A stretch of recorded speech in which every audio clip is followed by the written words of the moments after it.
ओम शांति। आज 2 अगस्त 2022 के साकार मधुर महावाक्य हैं। मीठे बच्चे, पढ़ाई का सिमरन करते रहो तो कभी भी किसी बात में मूझेंगे नहीं। सदा नशा रहे कि हमें पढ़ाने वाला स्वयं निराकार भगवान है। प्रश्न है कि इन ज्ञान रत्नों का अविनाशी नशा किन बच्चों को रह सकता है? उत्तर है जो गरीब बच्चे हैं। गरीब बच्चे ही बाप द्वारा पद्मा पदमपति बनते हैं। वह माला में पिरो सकते हैं। साहूकारों को तो अपने विनाशी धन का नशा रहता है। बाबा को इस समय करोड़पति बच्चे नहीं चाहिए। गरीब बच्चों की पाई पाई से ही स्वर्ग की स्थापना होती है, क्योंकि गरीबों को ही साहूकार बनना है। गीत है इसका, इस पाप की दुनिया से ओम शांति। मीठे मीठे बाप दादा के बच्चे जानते हैं कि हम अभी ऐसी जगह में चल रहे हैं जहाँ दुख का नाम निशान ही नहीं, जिसका नाम ही है सुखधाम। हम उस सुखधाम व स्वर्ग के मालिक थे। सुखधाम में तो सतयुग ही था, देवी देवताओं का राज था। अभी जो तुम ब्राह्मण बने हो तो तुम हो ब्रह्मा मुख वंशावली। तुम लिखते भी हो शिव बाबा केयर ऑफ ब्रह्मा कुमारीज। यह भी तुम अभी जानते हो। बरोबर हमारी चढ़ती कला है। चढ़ती कला और उतरती कला को तुम बच्चों ने अच्छी रीति समझा है। तुम यह भी समझते हो भारत जब चढ़ती कला में था तब उन्हों को देवी देवता कहते थे। अभी उतरती कला में हैं, इसलिए उन्हें देवी देवता कह नहीं सकते। अभी अपने को मनुष्य समझते हैं। मंदिरों में जाकर देवी देवताओं के आगे माथा टेकते हैं, समझते हैं यह होकर गए हैं, कब यह नहीं जानते। तुम किसको भी समझा सकते हो। क्राइस्ट से 3000 वर्ष पहले भारत स्वर्ग था। तुम बच्चे समझ गए हो कि चक्र को अब फिरना ही है, पतित दुनिया को पावन बनना ही है। अभी तुम बच्चों की बुद्धि में है हम बाप द्वारा मनुष्य से देवता बन रहे हैं। बाप पढ़ाते हैं यह नशा चढ़ना चाहिए ना। गाया भी हुआ है भगवान वाज, मैं तुमको राजयोग सिखलाता हूँ। सिर्फ यह भूल कर दी है जो बाप के बदले बच्चे का नाम डाल दिया है। इस भूल को भी तुम बच्चे ही समझते हो और कोई समझते नहीं। अभी तुम बच्चों की बुद्धि में आया है कि हम फिर से अपने शांति धाम से सुख धाम जाने के लिए पावन बन रहे हैं। गाते भी हैं पतित पावन आओ। पतित पावन तो गॉडफादर ही ठहरा, कृष्ण को तो कह नहीं सकते। यह बुद्धि में स्मरण करते रहना है। स्कूल में बच्चों की बुद्धि में पढ़ाई का सिमरन चलता है ना। तुम भी अगर यह सिमरन करते रहेंगे तो कभी मूझेंगे नहीं। जानते हो अब हमारी चढ़ती कला है। सेकंड में जीवन मुक्ति भी गाई हुई है। बच्चा पैदा हुआ और वर्षे का हकदार बना, परंतु वह कोई जीवन मुक्ति का वर्षा नहीं है। यहाँ तुमको जीवन मुक्ति का राज्य भाग मिलता है। बाप से मिलना भी जरूर है। यह भी जानते हो बेहद के बाप से भारत को बेहद का वर्षा मिला था। अब फिर मिलना है। अब तुम श्रीमत पर चलकर वर्षा पा रहे हो। भक्ति मार्ग में किसी न किसी को याद भी करते रहते हैं। चित्र भी सबके मौजूद हैं, पूजे जाते हैं ना। यह भी राज बाप ने समझाया है। इन बातों में कोटों में कोई तो अच्छी रीति समझेंगे और निश्चय करेंगे, फिर कोई संशय उठाएंगे। कोई को संशय ना आए इसलिए पहले संबंध की बात समझानी है। गीता में भी है ना कि अर्जुन को भगवान ने बैठ समझाया। अब घोड़े गाड़ी में बैठ राजयोग सिखाएं, यह तो हो नहीं सकता। ऐसे थोड़ी ही बैठ राजयोग सिखाएंगे। अब यह तो झूठ हो गया। दिखाते हैं विष्णु की नाभि से ब्रह्मा निकला और फिर ब्रह्मा के हाथ में शास्त्र दे दिए हैं। सूक्ष्म वतन में तो हो ना सके, तो यहाँ ही सार समझाएंगे ना। ऐसे ऐसे चित्रों पर तुम समझा सकते हो। प्रदर्शनी में भी यह चित्र काम में आएंगे जरूर। सूक्ष्म वतन की तो बात ही नहीं। ब्रह्मा मुख द्वारा किसको समझाएं? वहाँ तो है ही ब्रह्मा विष्णु शंकर। तो शास्त्रों का सार किसको समझाएं? तुम जानते हो यह सब भक्ति मार्ग के कर्मकांड हैं। सतयुग त्रेता में यह भक्ति मार्ग तो हो नहीं सकता, वहाँ है ही देवताओं की राजधानी, भक्ति कहाँ से आ सकती। यह भक्ति तो बाद में होती है। तुम बच्चे जानते हो निश्चय बुद्धि ही विजयी होते हैं। बाप में निश्चय रखेंगे तो जरूर बात सही मिलेगी। बाप बैठ समझाते हैं, मैं स्वर्ग की स्थापना करने वाला, पतितों को पावन बनाने वाला हूँ। शिव को कभी गोरा सावरा नहीं कहेंगे, कृष्ण को ही श्याम सुंदर कहते हैं। यह भी बच्चे समझते हैं, शिव तो चक्र में आता नहीं, उनको गोरा व सावरा दिखा ना सके। बाप समझाते हैं, तुम बच्चों की अब चढ़ती कला है, सावरे से गोरा बनना है। भारत गोरा था, अब काला क्यों बन गया है? काम चिता पर बैठने से। यह भी गायन है। सागर के बच्चों को काम ने जलाए भस्म कर दिया। अब बाप तुम्हें ज्ञान चिता पर बिठाते हैं, तुम्हारे ऊपर ज्ञान की वर्षा होती है। यह भी समझते हो यह एक ही सत का संग है। परमपिता परमात्मा जो स्वर्ग की स्थापना करने वाला है, उनको अमरनाथ भी कहते हैं, तो जरूर यहाँ बच्चों को बैठ समझाएंगे ना। पहाड़ पर सिर्फ एक पार्वती को बैठ सुनाएंगे क्या? उनको तो सारी पति दुनिया को पावन बनाना है, एक की तो बात नहीं है। तुम जानते हो हम ही पावन दुनिया के मालिक थे, फिर हम ही बनेंगे। झाड़ के ऊपर भी समझाया है कि पिछाड़ी में भी छोटी छोटी टालियाँ निकलती हैं। यह सब है छोटे छोटे मठ पंथ। पहले पहले बहुत खूबसूरत पत्ते निकलते हैं। जब झाड़ की जर्जड़ीभूत अवस्था होती है तो नए पत्ते भी नहीं निकलेंगे और न फल निकलेंगे। हर एक बात बाप बच्चों को अच्छी रीति समझाते रहते हैं। लड़ाई भी तुम्हारी माया के साथ है। इतना ऊंच पद है तो जरूर कुछ मेहनत करेंगे ना। पढ़ना भी है, पवित्र भी बनना है। आधा कल्प रावण राज्य चला है और अब राम राज्य होना है। कहते भी हैं राम राज्य हो, परंतु यह पता नहीं कि कब और कैसे होगा। शास्त्रों में तो यह बातें हैं नहीं। दिखाते हैं पांडव पहाड़ों पर गल मरे, अच्छा फिर क्या हुआ? प्रलय तो होती नहीं। एक तरफ दिखाते हैं कि बाप राजयोग सिखलाते हैं, कहते हैं तुम भविष्य में राजाओं का राजा बनेंगे, और फिर दिखलाते हैं पांडव खत्म हो गए। यह कैसे हो सकता? नई दुनिया की स्थापना कैसे होगी? श्री कृष्ण कहाँ से आए? जरूर ब्राह्मण चाहिए। तुम जानते हो हम नई दुनिया में जाने का पुरुषार्थ कर रहे हैं।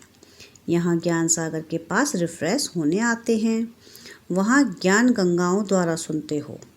अमरनाथ पर एक तालाब दिखाते हैं जो मानसरोवर है, कहते हैं उसमें स्नान करने से परिज़्यादा बन जाते हैं। वास्तव में यह है ज्ञान मानसरोवर। ज्ञान सागर बाप बैठ ज्ञान स्नान करते हैं, जिससे तुम वहिस्थ की परियां बन जाते हो। परियां नाम सुन ऐसे पंख वाले मनुष्य बना दिए हैं। वास्तव में पंख अब टूट गए हैं। शास्त्रों में तो क्या क्या बातें लिख दी हैं। यह भी बहुत शास्त्र पढ़ा हुआ है। इनको भी बाप कहते हैं तुम अपने जन्मों को नहीं जानते हो, मैं तुम्हारे बहुत जन्मों के अंत के जन्म में प्रवेश करता हूँ। कृष्ण तो है ही सतयुग का पहला जन्म। स्वयंवर के बाद फिर लक्ष्मी नारायण बन जाते हैं। तो जो श्री नारायण था वह बहुत जन्मों के अंत में अब साधारण है, फिर जरूर उनके ही तन में आना पड़े। कई कहते हैं भगवान पति दुनिया में कैसे आएंगे? न समझने कारण श्री कृष्ण का नाम डाल दिया है, जो सबसे पावन है, परंतु श्री कृष्ण को सब भगवान मानेंगे नहीं। भगवान तो है निराकार, उसका नाम शिव मशहूर है। प्रजापिता ब्रह्मा तो यहाँ है, सूक्ष्म वतन में तो ब्रह्मा विष्णु शंकर हैं। यह भी अच्छी रीति समझना चाहिए। धारणा बहुत अच्छी चाहिए।